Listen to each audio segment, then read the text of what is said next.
Hi everyone, it's Lily Wiggins, and me and Vika are going to be doing our Everyday Things presentation on the Chapter 10 Circulatory Intensities Take a Book, Return a Book by Brian J. McNally. So, first, I'm going to be going over the important terms and then the ideas, context, and meaning, and then Vika is going to be going over the connections.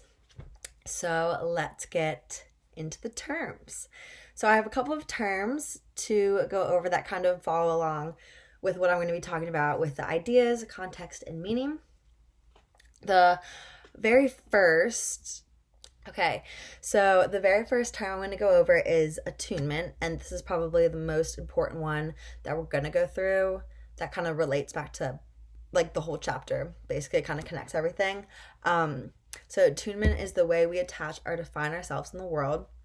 Then there's ontology, which is the philosophical study of being and like being real and how we determine what is real and what is not real. And then ambient rhetorics, which is attempts to re-theorize rhetoric beyond the straitjacket of these foundational assumptions. So kind of digging deeper and not really believing the first thing that you hear and not really The next term is agency, and this is defined as inherently human capacity to act and is an intrinsically human ability to act upon evaluations and to question. Next is suasive. This is the act of advising, urging, or attempting to persuasion altogether. And then analytic autoethnography, it refers to research in which the researcher is 1, a full member in the research group or setting, 2, visible as such a member in published text, and 3, committed to developing theoretical understandings of broader social phenomenons. And then puncta is a small distinct point, and then you'll see how. So yeah, I know that was kind of brief on the terms, but we're going to get into how they kind of connect and when they popped up throughout the chapter and the meaning and kind of the importance behind them. So the first little section of this chapter was called disclosive ambience, from situation to situatedness. Basically, this was kind of talking about how since we recognize ourselves as readers, we discourse with ourselves constantly, framing and adjusting our situations in concert with everyday worldlishness. Can't really say it that well, but worldlishness is kind of world forming, how the world is, what today the world looks like, all that kind of stuff. So in our situatedness throughout the worldishness is the travels, the adaptions, the performances, and everything kind of comprising into one. The worldlessness of being situated is the means by which we are attuned. And like I said, attuned is the way we are kind of seeing the world, the way we define ourselves in the world, how we perceive ourselves in the world. But being situated in disclosive ambience brings substantive shifts to conceptions of agency. And like I said, agency was the human capacity to act and is intrinsically human ability to act upon evaluations and to question yourself, to question others, to question ideas. So like that kind of stuff. And that is the point. And ambient rhetoric interrogates the world. Like I just said, ambience tends to be extremely important because it's another word for atmosphere. Atmosphere in the sense of the mood a place or setting has. This can go for absolutely anything that applies, anything that like you would think needs to have a good setting thing. Like I was saying, it could go for absolutely anything that applies. It could apply to your favorite clothing store or even better, your favorite restaurant. It's the key to getting the customers to keep coming back as the customers dine out for the experience as well as for the quality of the food that is being served there. Make sure that the ambience stays true to what the restaurant wants its customers to experience. So that kind of goes for like everything. You want to make sure that you are giving off what you can to have the best impression if you, whether it's yourself, your company, your family, like kind of anything, you kind of want it to like self-reflect and have a good image. Next was worldish attunement. I'm so sorry, I really cannot pronounce worldish. Just doesn't sound right. But it was worldish attunement methodology and methods. Sorry, my pronunciation is terrible. Methodologies frame and guide the values and the theories of empirical studies, while methods are modes of investigating phenomena.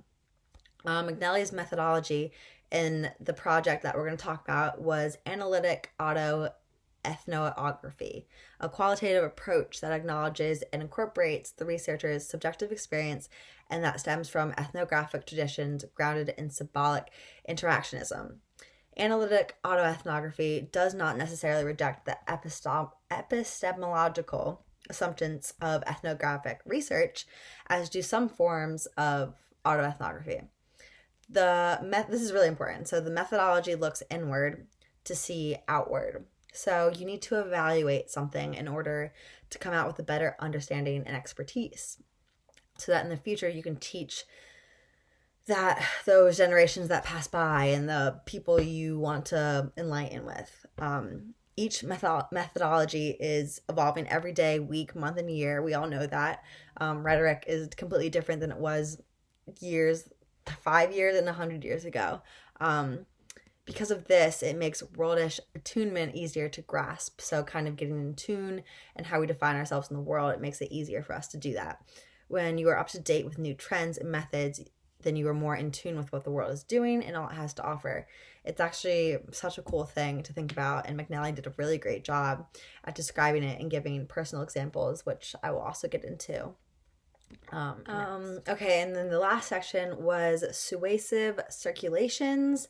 This is when McNally's research led him to two themes. First, the suasive potential of ordinary objects, and second was worldishness apprehended through circulatory intensities that constituted the little free library and that situated his rhetorical being potential. So he decided to do a little project with this little library that he lives near and that he like volunteers at and works at, and he wanted to see if he organized everything, that it would make a difference and people would notice, and it wasn't something that he noticed and that he needed to do. So he documented and tried out an experiment to put all of his findings to the test. On December 2nd, 2012, he rearranged all the books in the library in hopes people would pick them up and read, but turns out customers didn't. It didn't even affect them in the slightest bit. Because he was so caught up in this, it made him in tune with his surroundings and all the books people were dropping off. His mind went bonkers, and he was like, why is this like happening? Why is this working? Like, why do people only care about this? Why do people not care about this kind of thing? He mentions how this project he mentions how the project he was very lonely, and that no one really came in and nobody really came to stop and buy a book or rent a book out of the library. But on December 7th, he said he approaches some older folks who were checking out books to read instead of dropping them off for once. They're interested in what he has to say and his recommendations and why he likes this book and what's it about. They express their love towards this little library, and McNally says, it's clear to me how much this little service means, and they all nod in agreement that it's important to them. More important, they express their happiness that it's something there for all and that everyone can experience. The library proved to be much more than a place for books. It's a place where people have an attachment and connection to, something McNally thought that he just had, but in reality other people had it too. So in a recap, in this chapter, McNally explored intensities through a little library, and everything that he discovered he put to the test. In him visiting the library every day and tracing the circulatory intensities that surround and move through it, his practical activity was both ordinary and an exploration of worldish ambience, constitution, and rhetorical situatedness. McNally said he is a different writer now that he has experienced these circulations. Everyone should open their minds and act with curiosity, because otherwise nobody will be able to experience what McNally has, and it's truly a tremendous thing to interact and connect with people that you don't know and to kind of see where you are in the world and where you place and where you define yourself and kind of put yourself in that situation and see what other people are going through too. It's actually really cool. And I thought it was like such a cool like little story that he shared, and that he showed us his process and his progress and how that kind of taught us in the chapter. I thought that was like really cool connection. And now Vika will go on to the connections that we found throughout the chapter and how we relate it back to the world today and kind of what we've seen as examples. So yeah. Hello, Vika Keating here, talking about connections. So we made three main connections for this chapter. The first one is to Transcendentalism, which was a movement that rose in America, specifically in New England in the early 19th century, coming into its own in the 1830s. So this kind of just talks about how people have knowledge about themselves and the world around them, and this transcends or goes beyond what they can physically like see, hear, taste, touch, feel with the senses. So the knowledge that they gain comes from their intuition and imagination, not from, like I said, the senses or from logic. So people just generally kind of trust themselves on their own authority to believe what's right. So there's two core beliefs. The one is that everyone is essentially good. So they believe that there's a divinity that pervades all nature and humanity. So in other words, again, everyone's good, but they may need to pursue this goodness through self-determination and thinking. Another aspect of this is that truth can be discovered through personal experience. So although a lot of transcendentalists were also scholars or philosophers, writers, stuff like that, they also kind of focused on the American ideals of individualism. And like I said, they tried to discover the truth for themselves rather than through like reason or believing somebody else's views. So part of going along with this that really reminded me of the chapter is that transcendentalists participated a lot in experimental living as part of their philosophy, their writing, stuff like that. So I don't know if some of you have probably heard of Thoreau, and he went out on his own in an attempt to live completely self-sufficiently in the woods near Walden Pond. So he built a hut and he tried to live there being independent of society. And here's a quote from one of his writings. I went to the woods because I wished to live deliberately, to front only the essential facts of life and see if I could not learn what it had to teach. For most men, it appears to me they are in a strange uncertainty about it, and have somewhat hastily concluded that it is the chief end of man here to glorify God and enjoy him forever. So the second connection is also from one of the main transcendentalists at the time, Ralph Waldo Emerson, and we're mostly going to be talking about The American Scholar, which was a speech or writing that was delivered before the Phi Beta Kappa Society at Cambridge in 1837. So in this, one of the points that he made was that the scholar is educated by three things: nature, books, and action. And so Emerson envisions nature as kind of a teacher that instructs these individuals who observe the natural world to see eventually how similar their minds and nature are. So order is similarity between the scholar and nature, and the mind views like the infinite reality of facts, but then it begins to put these facts into categories and kind of like meaning making in this sort of way. So a person discovers nature's laws and they can understand them because they're so similar to how the intellect operates. So eventually we realize that the nature and the soul both kind of proceed from what he calls one root.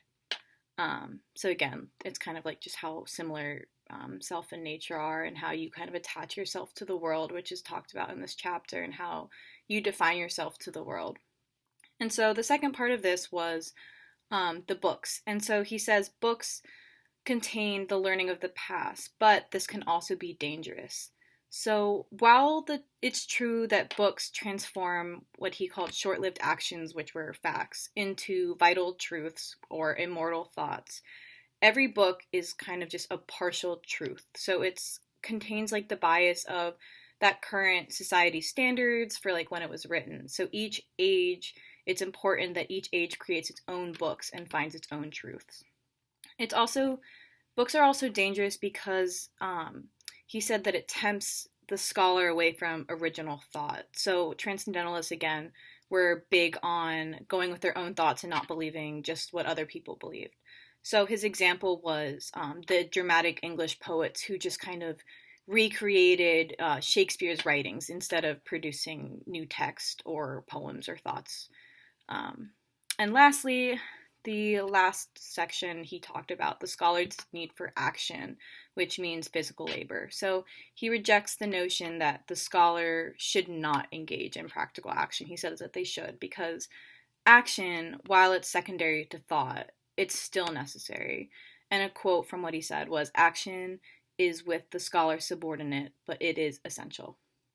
And so, lastly, the connection was just kind of, I guess we can all kind of relate to this, but he talks about our perspectives of worldish things.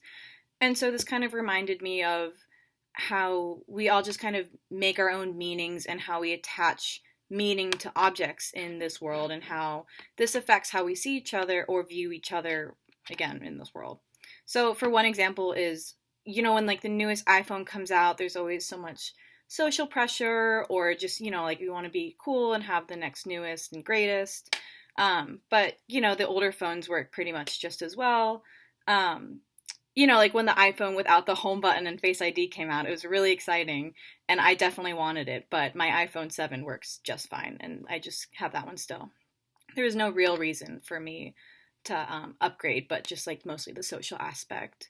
And relating this also to the Borchers chapter, this can also be defined by the symbolic convergence theory. So as we're finding out what's popular from our friends, we're more inclined to do the same thing, try the new trend, the new diet, read the new book, that sort of thing. And so lastly, another thing that this whole thing reminded me of is Harry Potter. So when I was a kid, when I would read these books, I was always so confused about why people were just so scared to say Voldemort's name. And I was just like, it's just a name. I don't know why everyone's making such a big deal about this. And it's because we just attach so much meaning to things and that was just totally scary because we attached so much meaning and fear behind it. And it was, at the end of the day, just a word. So I guess lastly, leaving off with this thought experiment. So in this chapter, the author talks about, again, how we can have kind of emotional ties or lack thereof to material objects. So we challenge you to think about an object that carries sentimental value for you, and why is that? Would you consider like the memory more important, the object itself, maybe a combination of both? But just kind of explore those ideas and hope you enjoyed our presentation. Thank you so much.